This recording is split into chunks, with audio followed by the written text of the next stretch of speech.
Hello, everybody, and welcome to Fortress Comic News, episode 408. I am one of your hosts, Chris, alongside my co-host here, Mike. How we doing, Mike? You know, before I sat down, I popped some Advil and got my massage gun out. Had to loosen up the hips because I was just out shoveling for over an hour. I spent shoveling 2 days ago. It sucks getting old, but I made it. So we got a lot of snow in this part of the area. So I went to Lowe's yesterday. Yeah. Because I'm building a little riser for the comic boxes behind me. Okay, cool. And I just walked by the snow blowers. Yeah. I've never actually bought a snow blower. Mm-hmm. And I was like, holy shit, these things are fucking expensive. Oh, yeah, big time. And I immediately texted my dad. I was like, thanks for moving to Florida during the winter so I could have a free snow blower. Yeah, because that's why you see so many people like offering to repair them or sell repaired ones because, yeah. And I can't justify it with how small our driveway is. But yeah, the cheap end ones were like $1,000. Yeah. We're not talking comics today, folks. This is gonna be a deep dive review of snowblowers. Yeah. And people are that episode old man blows. winter talk. Old man winter. We do have a special guest on the show. Josh Nealis is returning. I'm not even going to tell you the title of the book. You gotta stick around for the interview to hear the title of the book because it is too good. One of the craziest titles of a comic I have heard in a long time. Yes. And we've done over 400 of these and read thousands of comics. Thousands. Think of that. How many thousands of comics do you think you read? Let's see. I'm not done cataloging my books, but I mean, yeah, it's definitely the number you have plus more. I guess plus. Well, you got to think about trades, right? Trades are like 5 comics. So, well, yeah, just the ones I have cataloged are upwards of 4,000. Right. And there's 7 more long boxes to go. Damn. Plus the trades behind me. Probably like 5-6. If you count manga. I mean, I have almost 2,000 comics myself, but I've been digital for some years now. So yeah, and then the digital ones I bought over the years. I guess we could probably calculate it. We've been reading comics for. We're gonna do now. If you weren't interested in snowblowers, we're gonna do math. Oh, let's do it. Let's do it. So let's say we, on average, how many books do you think? 6 to 8 books, like per week? Would you say? These days, yeah, closer to 8. Okay, so yeah, there's been like 8 books times, we'll just say 52 weeks, just for fun. It's about 400 books a year. We've been doing the podcast at least. Well, I started reading back in college, so I got at least 20 years of reading behind me. 15. Yeah, so even just that times 20 years, you're at over 8,000 books. Damn. 8,000 comics, 8,300 comics. And it's crazy that we could be like, this one issue. This guy. And I still get excited about stupid shit. Yeah, I know. I am excited. So when we get to the interview, we talk about the artist. You'll recognize the name. Worked on Booster Gold back in the day, so pretty exciting. So yeah. I went to the comic shop this week, and as I do every week, Mike. Yeah. And I don't know if you know this, but PSA to everybody out there: the Marvel Legends Rom the Space Knight action figure is available for pre-order. Oh my god! And I was talking to the owner about it, and I was like, "Yeah, can you see if you can pre-order it? Because I saw you can pre-order on Amazon, but I'd rather get through you." Yeah.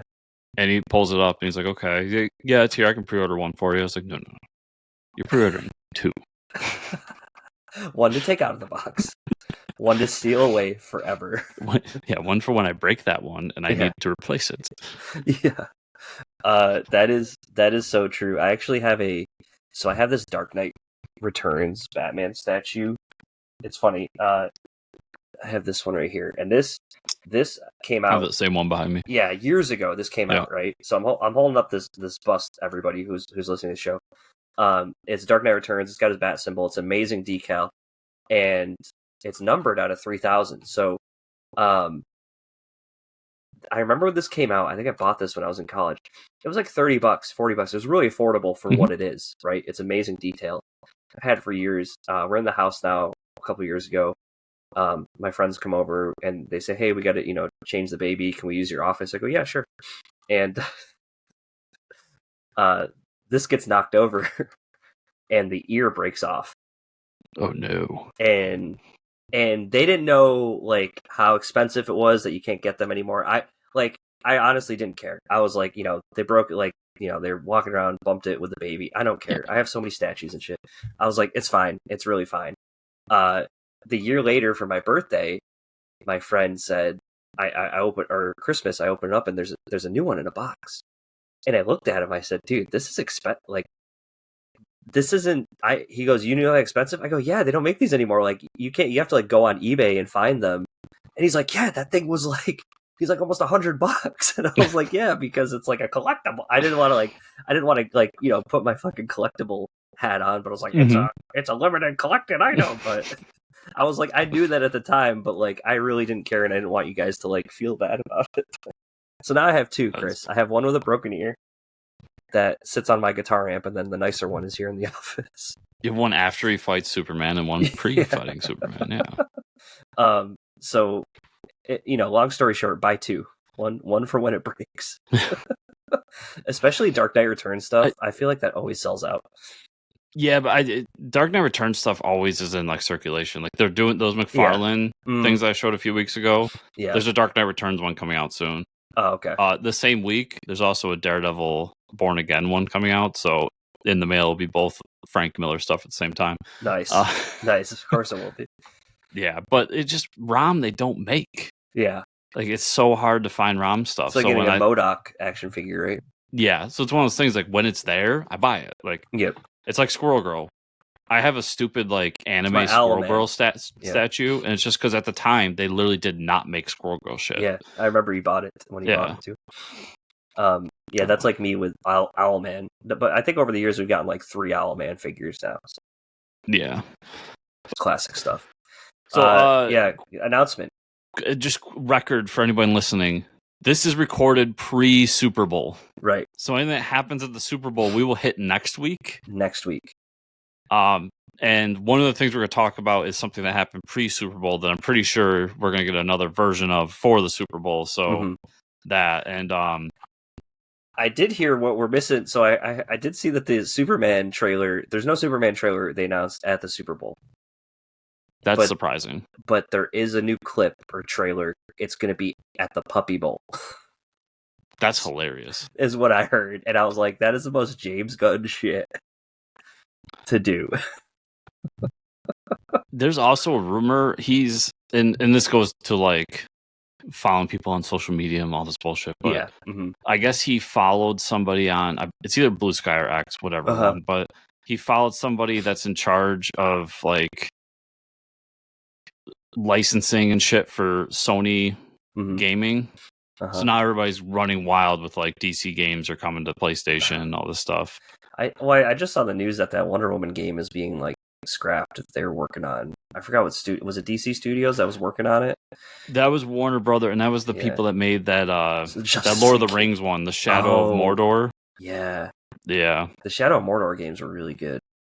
I was reading that there's like a lot of issues with them, and they weren't sure when they were. It was coming because I think it's supposed to be like next year or something. The Wonder Woman game, you mean? Yeah. The Mordor games are really good. And then alongside it, they're like, "Oh yeah, Rocksteady, that game, that Suicide Squad game they made, I guess like really bombed." So they're like, "We're doing Batman again, everybody." But it's gonna be a while. It's gonna be a while. They basically like shut it down. The servers already. Yeah. And the people like made those Batman games, like all of the heads of Rocksteady, formed another studio. So like, you'll never hit the same magic twice. It's not going to happen.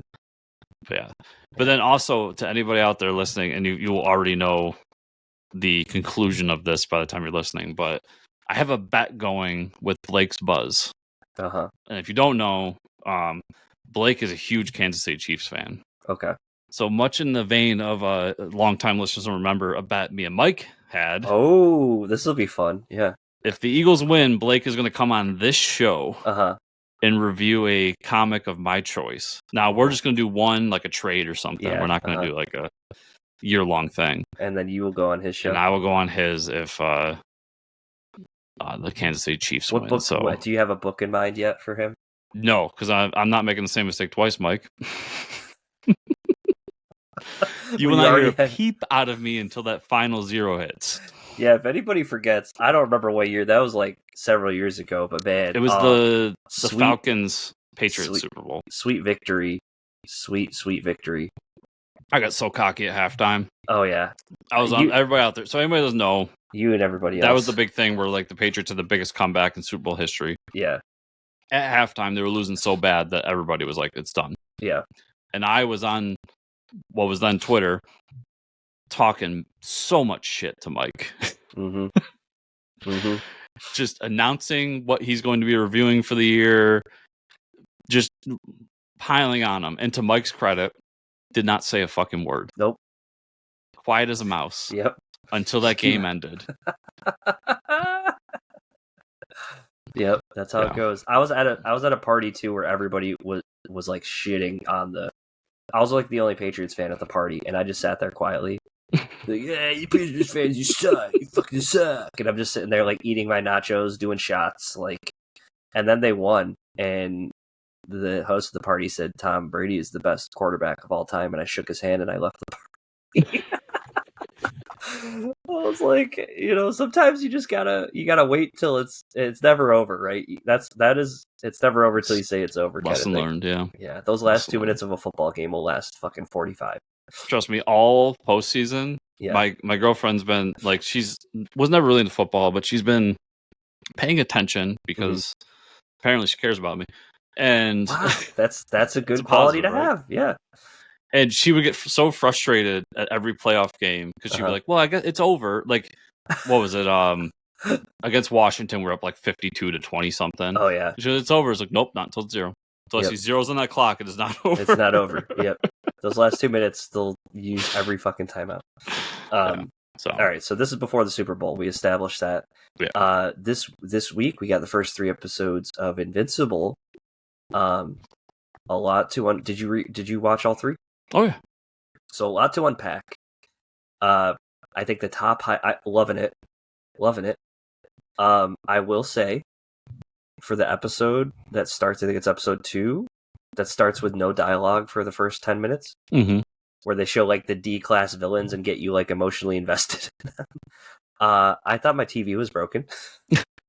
even Katie like looked at the TV. She's like, have they not been speaking in the episode? I go, because we had like music on before that on my TV, and sometimes like the YouTube music will carry, and I'm like, I kept going back and forth. I'm like, is the fucking TV broken? And I was like, no, I think this is just the episode. And yeah, kudos to them for not speaking a single word for like over 10 minutes in an episode, and then you actually care about these villains. That was kind of crazy. Yeah. The big highlights is the fallout of Cecil and Invincible. Right.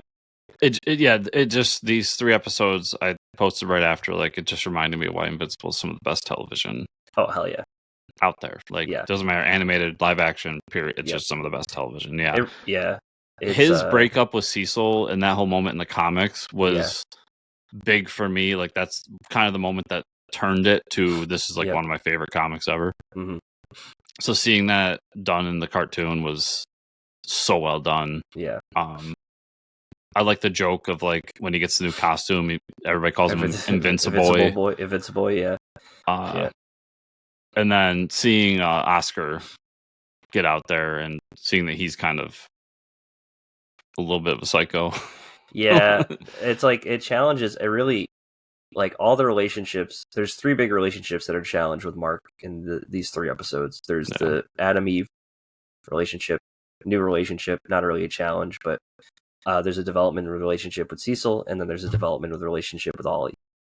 And that's like each episode kind of focuses on those separately, which we can only do that after having so many episodes. And, now we're hitting the heavy moments of the comics. We're at about like issue, I think we're at about exactly 51 where he gets a new suit, right?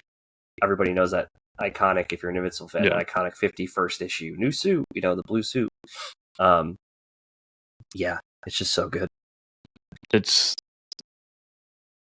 comes out with a bang with a great first episode. Like you said, the second episode, I thought the intro was awesome. Like, I was riveted by it.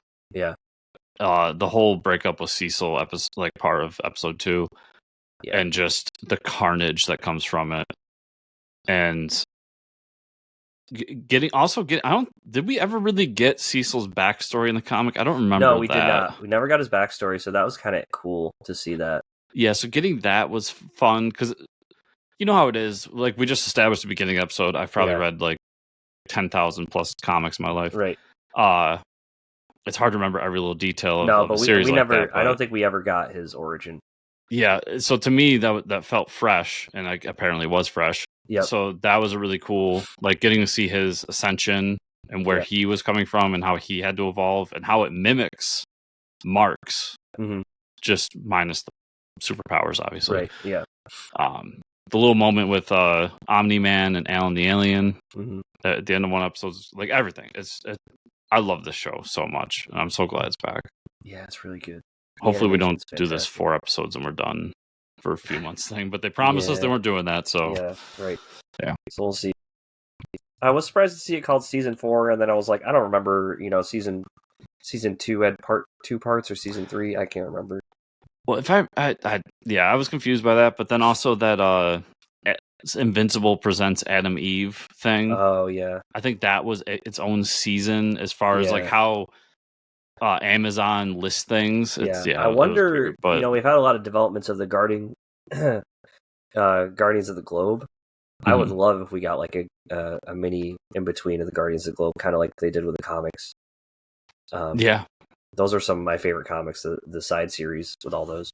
I say that, and I like that. So they did the Adam Eve one. Yeah. He's done comics based on characters inside the Invincible universe over the years, so I wouldn't mind like a one-shot episode where it's like Invincible presents Rexplosion or whoever. There's a ton of stuff they could do with this. But fuck, the show's really good. If you're not watching the show, come on. What do you? Come on. Movie news. So we got the Fantastic Four trailer, Chris. Yes, we got it. Immediately. Okay, my first thoughts. The Thing looks straight out of the like that's a Jack Kirby drawing of the Thing. Oh yeah. That's the first thing I noticed. The dude from Stranger Things, Eddie from Stranger Things, playing Johnny Storm is pretty awesome. Oh yeah, I forgot. It doesn't really look like him, but yeah. No, it's him. He's in so many. He's in so many movies. He's just been popping up lately. He was in the Quiet Place movie, the new one. He's been in a lot of different stuff. Which I mean, I think Stranger Things really just established him as a great actor. The Galactus popping up in the trailer was a surprise. If you remember that at the end. Oh yeah. There was a ton there. Like I like the aesthetic, the 60s aesthetic. I'm trying to send you something about that.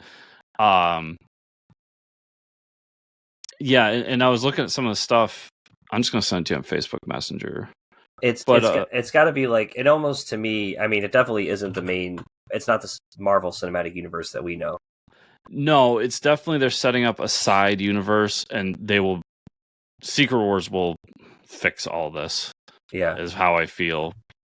But I just love the 60s aesthetic of everything and how they're really leaning into it.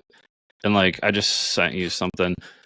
There's this one still from the trailer where they're on that platform with all the arrows pointing at it. It's like the Beatles, and it's straight out of the Beatles from their first on-air performance. That's awesome, yeah. And there's a ton of it throughout it. And then we get to see it was Red Ghost is going to be one of the villains. Oh yeah, that was cool. Seeing Galactus and just actually being fucking Galactus. Yeah, so what I almost think is going to happen, maybe Galactus comes in and destroys their world, and that's how they end up in the MCU. Like if they're the Ultimates universe or something, like he comes in and they gotta ditch Earth. Be interesting because we're in 2025, so next year is when the new Avengers movie starts. Yeah. That could be it. It could be, that their side universe and Galactus destroys it. Maybe that'll be the next movie is them in the main MCU fighting Galactus, like teaming up with people to be like, no, like we got to end this Galactus thing. Yeah, that'd be awesome. That'd be cool. I'm excited for this. Like it looks great. campy enough. Yeah. It looks cheesy enough to be a Fantastic Four thing. Yeah, and they literally captured the essence of like a Jack Kirby comic in a movie trailer. Like just the aesthetic, the colors, the costumes, everything. And Fantastic Four is one of those properties for me that needs to be like, I don't want it to be taken too seriously. Right. I want there to be some camp to it. Yeah, that's why you got Ben Grimm for, Yeah, and just I love the memes of Ben Grimm the Thing, cook extraordinaire. Yeah, with the bear, because it's the guy from the bear. Yeah, oh my God, it's so good. I've just seen so many of him in just different kitchens, like licking his pinky. Yeah, testing the food. Yeah, I think it's amazing. Yeah, it's gonna be a fun July, man. I won't go see the Jurassic Park movie in theaters, but that's coming out. That trailer looked fucking awful. I didn't even watch it. I saw something about like they gave when you watch the trailer, they gave Scarlett Johansson so much like spray tan that she's like bright orange in the trailer. Because she's usually like such a pale person when you watch it. Like, I don't know why they did that. It just looks so bad. Have you seen a recent picture of Al Gore? No. Dude, he does the same thing. Really? And if you put him and Trump side by side, they're identical in terms of like the orange tan skin. It's like orange glow, like Cheetos. Yeah, it's hilarious. But I don't know. It's such a choice to do that. I don't know. I don't understand it. Yeah. But yeah, so this comes out, but more importantly, Superman also comes out that month. So we're gonna be busy that month watching some movies. Oh yeah. I'm so happy to like be back in this. Can you imagine Superman and Fantastic Four the same month in a theater? Insane. It's crazy. I mean, you're talking about the two properties that birthed their respective universes in the same month with big movies that have implications for their entire cinematic universes. Like crazy. It's insane, man. Yeah, that's exciting. We do have a rumor for movie news that it came via Jeff Schneider in his new letter, the In Schneider. Damn it. And Marvel has their eyes on multiple stars for the upcoming X-Men movies. He says it'll come after 2026 Secret Wars. The big three are to be Harris Dickinson to play Scott Summers, Julia Butters to play Kitty Pryde, and Sadie Sink to play Jean Grey. He also said that Marvel Studios plans on making official announcement on casting who will direct as soon as CinemaCon in the spring, as late as San Diego Comic-Con in July. Yeah, well, we know Sadie Sink is hugely popular. I think that's funny they're picking her for Jean Grey because she looks very similar to the last actress from Game of Thrones they had for Jean Grey. I can't. Yeah, Sandy Sink is the Sadie Sink. Or Sadie Sink is the girl from Stranger Things. Yep. I mean, yeah. And as much as she's a thin, attractive redhead. Yeah, right. Exactly. Yep. But all these make sense, but I just look at it and I'm like, okay, yeah, of course they want the big up and coming stars to be they want star of their new movie. Yeah. And they also, I mean, the more important thing is here, these are really young actors for X-Men, so they want to have the young youth X-Men and then take them probably for a long time. I feel like the post Secret Wars MCU is very X-Men centric. Yeah. There's just no way around that. That wouldn't be the case. They're like, if we're going to sign you guys on for 30 years, you got to be pretty young. Yeah. Because eventually, I mean, Anthony Mackie can do a few Captain America movies. Yeah. He'll stick around for a bit. I don't see Sebastian Stan going anywhere with Winter Soldier, but honestly, at what point does Winter Soldier fade away in the MCU? Right. And then you got the Fantastic Four. They'll be around for a few movies, but those guys aren't exactly spring chickens. Right. There's not a ton left in the Marvel catalog to jump upon. I mean, there's the Defenders. There's a few other ones you could do, but yeah, I could see them really just leaning into the X-Men to be the thing for the next 20, 30 years as like their big tentpole. And if done right, I'm here for any of it. Like I just want more good superhero movies. It's got to be good stuff, Yeah. This next piece of news is a lot of fun for me because I'm a big Kingdom fan. If I think it's the same Kingdom. So the Probably not, unless probably you've read it in Spanish. No.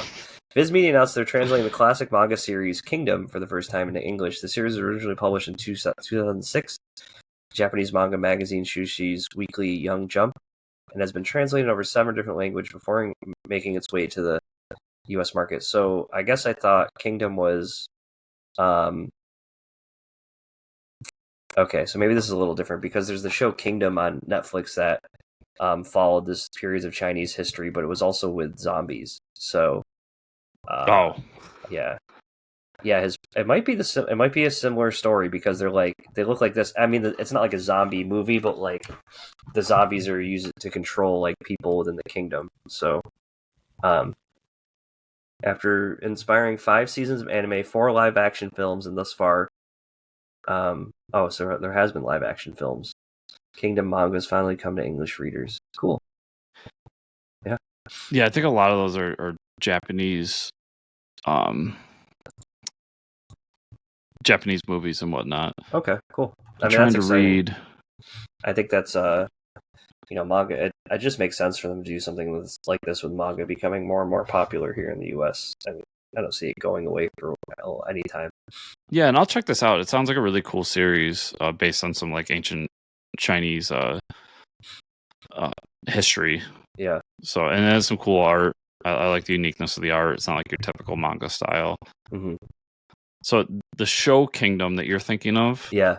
So it's a South Korean period horror television series based on a webtoons series called The Kingdom of the Gods. Sorry, everybody. It's The Kingdom of the Gods. Okay. So it's all titled Kingdom, though. I was so confused. Yeah, the show was titled Kingdom. Yeah. The webtoon series is a Korean comic called The Kingdom of the Gods. Okay. So not the same thing. Still pretty cool.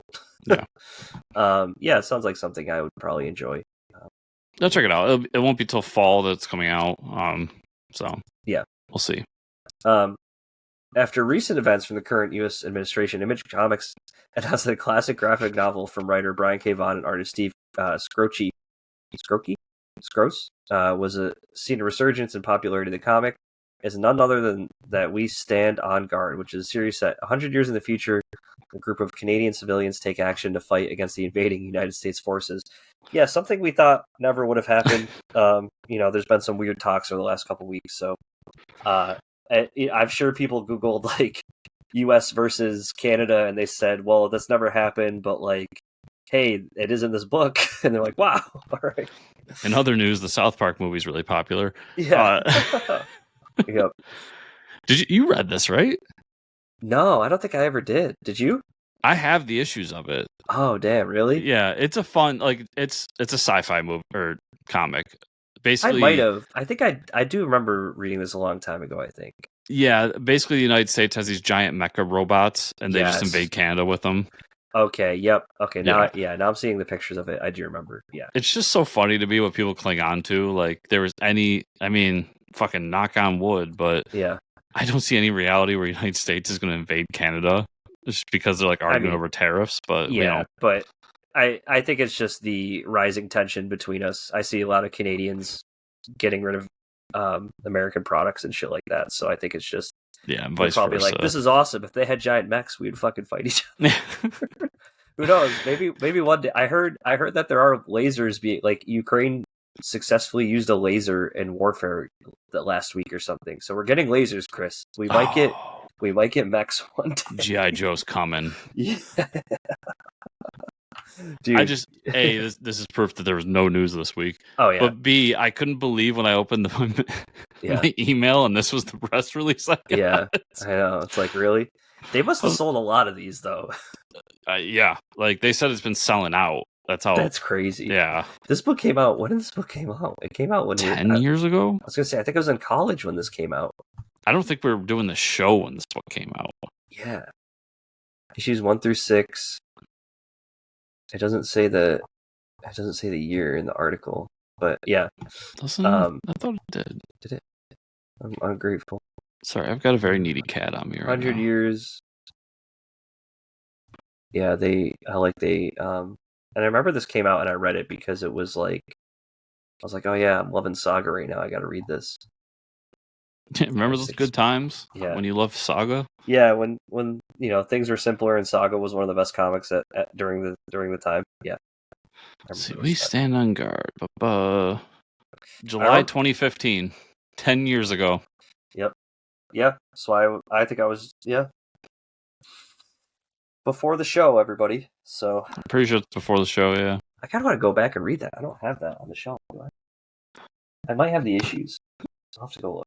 So I did the thing where I went through my pull list and I started like cutting books, and I was going through it with the shop owner this week, and we got the Saga, and he's like, yeah, a lot of people are cutting that book. Really? Yeah. It's not surprising. Apparently that big reveal at the end, like he said, it's been every time a story arc ends, he gets like one or two more.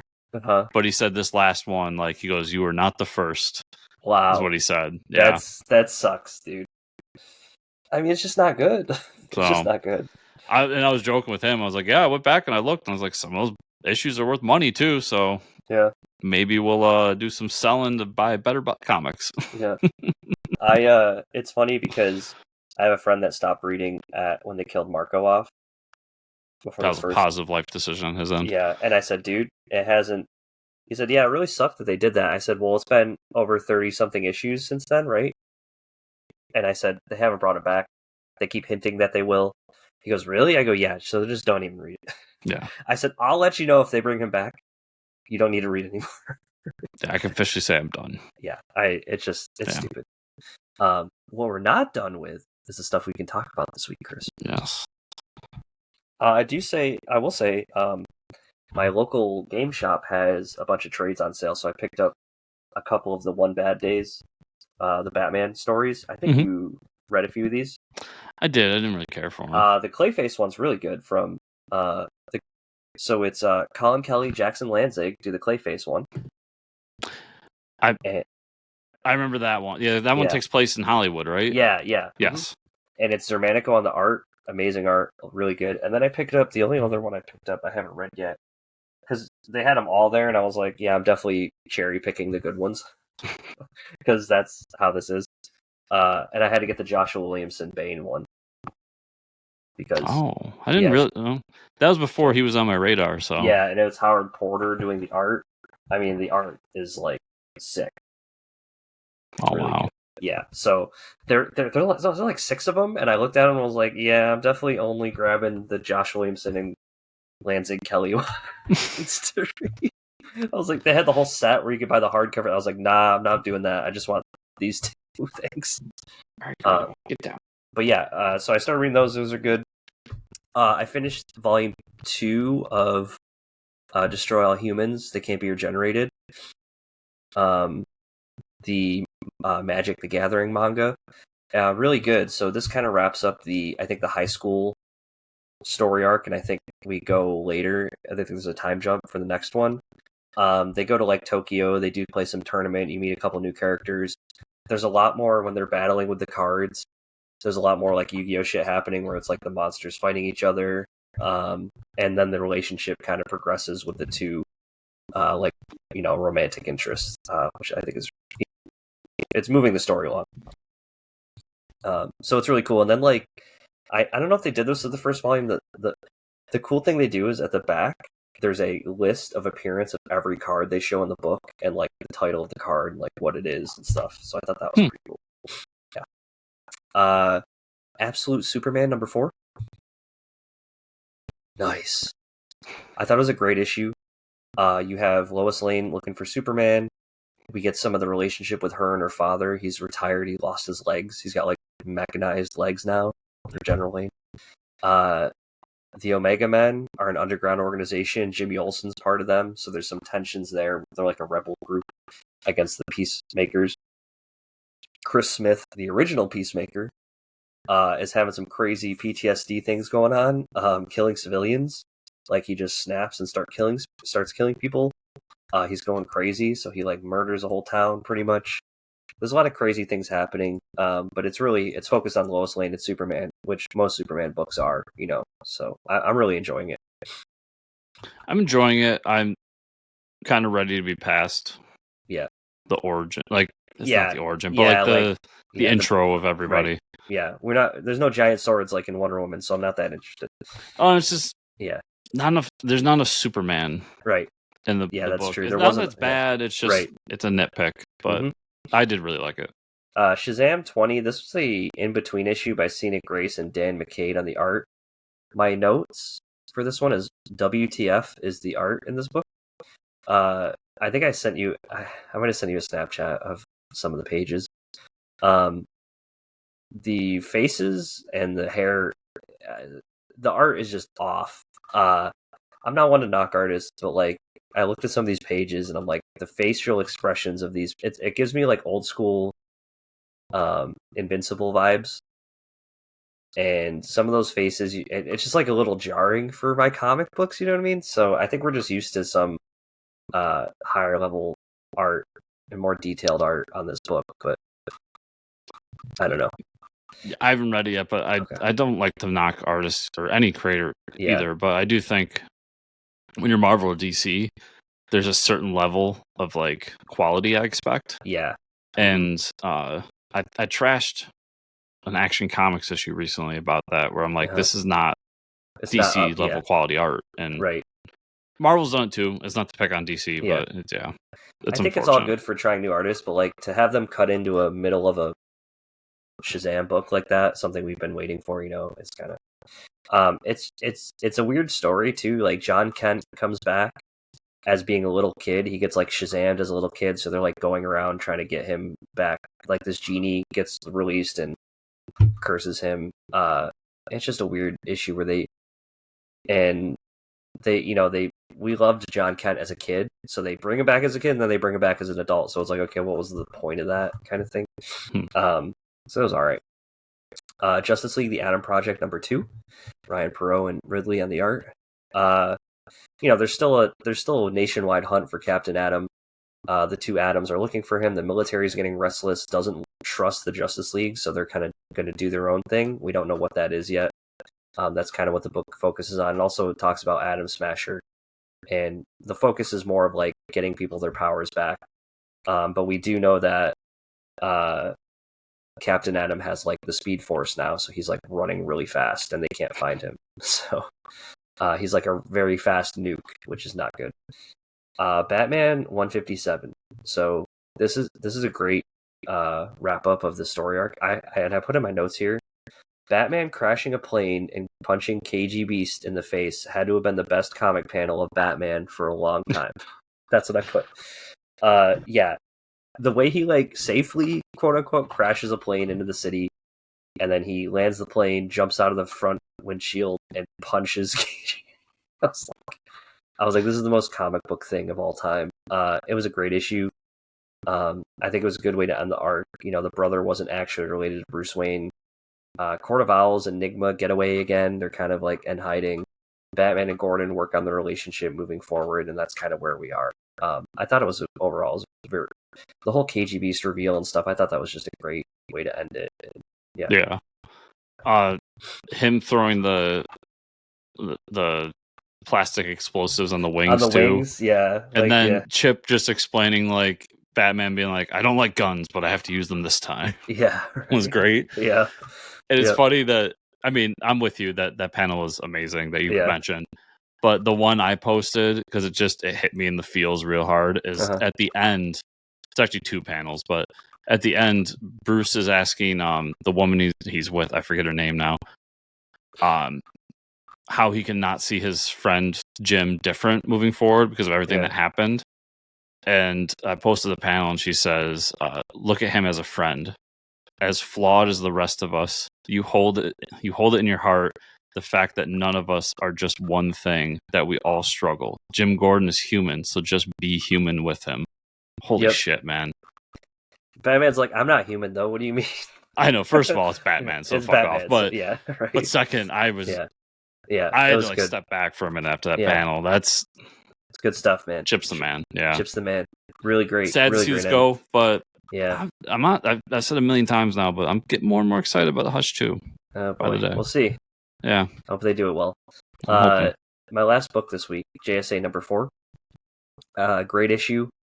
So we find out where the actual Obsidian's being held. He's being trapped in his own mind, and they also have Doctor Midnight trapped. So this is some cool panels of like Doctor Midnight. She breaks out and like kicks some guys' asses, and she gets caught again. But then we find out like the Injustice Society is planning something with Starman's staff. They have like generating this power. They're looking for the Mask of Fate, and they're looking for the Spear of Destiny, which holds some power for them to do something. But yeah, so they have this big plan. We don't really know what it is, but we get some cool character interactions.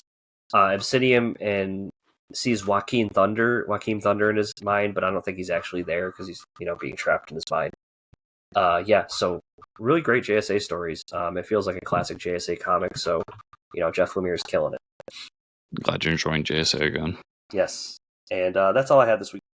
Yeah, I didn't get to a lot, but the only one that you didn't mention was Star Wars Legacy of Vader #1. Yeah. So this is taking place after The Last Jedi. Okay. And literally there's a panel. So it's like, it's Kylo coming out and being like, I'm Supreme Leader now, to all of his troops. And he literally brings Snoke's dead body that's been cut in two. And being like, they're in a hangar bay, and he's like, the Resistance killed him, and now I'm in charge. And they lifts the two parts of the body out and just throws it out into space. What the hell? And it's this whole thing where Kylo feels like in order for him to move forward and to become more powerful at the dark side, he has to destroy the past. So he goes to Mustafar to destroy Castle Vader. And when he gets there, there's a fight scene with some tribe that's been protecting the castle. And he gets there, and one of Vader's trusted allies from back in the day is still there, who was basically a head and like a robot spider body. Okay. And there's this whole conversation where he basically flips it on him and goes, what made Vader so powerful wasn't that he forgot the past, but that he embraced it and used it to hone his anger and hatred.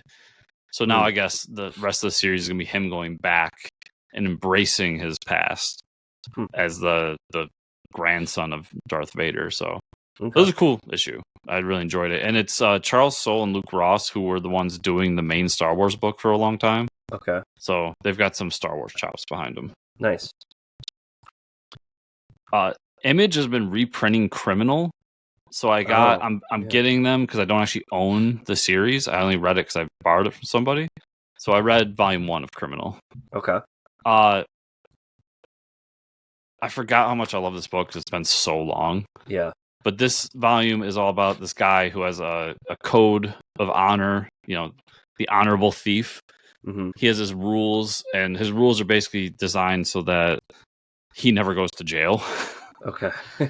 And he gets hired to do this scam with a bunch of people where they're going to basically attack a police barrage and steal some evidence that's supposed to be diamonds, but when they get there, it's actually a bunch of uncut heroin. And he gets away with it because it's a whole double turn. Like, they just used him for the heist, and then they were going to kill him and blame it on him. Nice. And then him at the end, spoilers, I guess, but him at the end just being like, rules are out the fucking window. I'm taking you all down with me. And just goes on a killing spree. Nice. It's awesome. It's really, if you want to get to the birth of the Brubaker Sean Phillips marriage, this was the first big thing they did together. Cool. And it was really great to get into it. And I got volume 2 upstairs, so I'm hoping to get into that here soon. Nice. And I talked about this a little bit last week, but I finished Mr. Megaman volume 1. Oh yeah. Which I realize now is going to be a bunch of volumes. That's makes me happy. Yep. The whole premise is Megaman's an adult now. And throughout the years, his Dr. Light has adjusted his body to be less of a combat robot and more of just what he was designed for, which is to help around, like help humans. And now he's a dentist.